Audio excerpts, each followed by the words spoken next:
All right, I want to talk about some of the comments that Shaq's made recently involving himself, Jokic, Wemby, and even Chet Holmgren. If you weren't aware, about a week ago, Jokic dropping a 61-point triple-double, probably one of the best triple-doubles of all time. After that game, in the post-game show, Shaq asked how he thinks he would do against Jokic. Obviously not today, but in their primes. Shaq comparing the 2001 version of himself to today's Jokic. Shaq saying that Jokic would be Slovenian chicken. Yes, I know he's from Serbia, but that aside, it drew a lot of thought of the comparison of the two players and who is really better. And in a separate interview from that, Shaq being asked about Wemby and Chet, with Shaq saying that he would make both those guys quit. I just wanted to kind of take a second to break this down. As far as Wemby and Chet go, Shaq just pretty much saying he's too big for them. Can't really disagree with that. He's not worried about the three-point game, saying that they'd have to shoot over 50% to even compare to what he would do in the paint, over 75% in his opinion. When it comes to those two, I'm not even going to argue it. I don't think anybody believes that either of those two guys could handle a prime Shaq, not at this point in their careers. But looking at the Jokic situation, I think there's something there. If he's talking about one-on-one play, fine, I would take Shaq. He is the most dominant big man of all time. That includes every center ever. But in terms of like a 7-game series, today's Nuggets versus those Lakers, not even comparing the rosters, just looking at these two players, Shaq and Jokic, I don't think either guy would be able to slow down the other.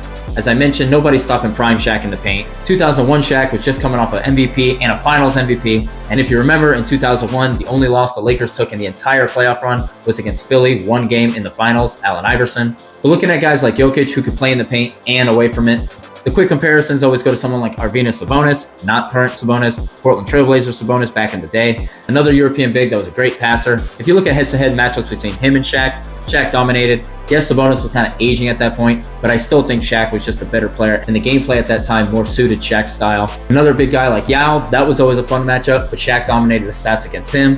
Shaq always pointed out that Rick Smith was somebody who gave him a lot of problems.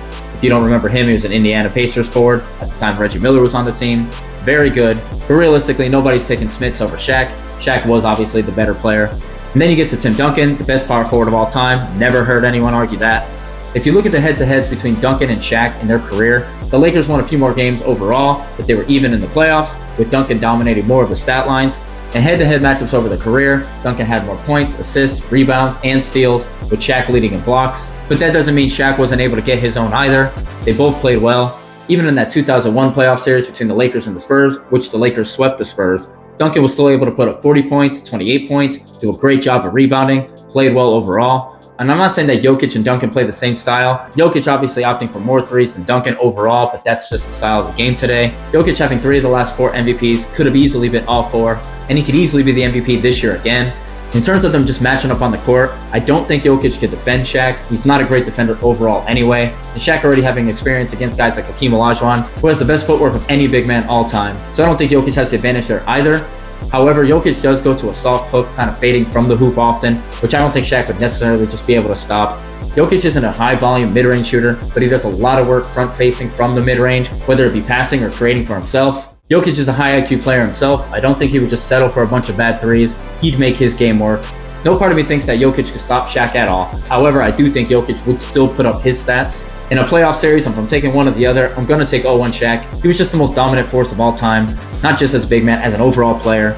Great passer, great IQ. I know in that 2001 playoff run, Kobe led a bulk of the games in scoring. Derek Fisher even played a huge role, but 2001 Shaq was truly unstoppable. I love Jokic and it's close, but I'm going to give the edge to 2001 Shaq.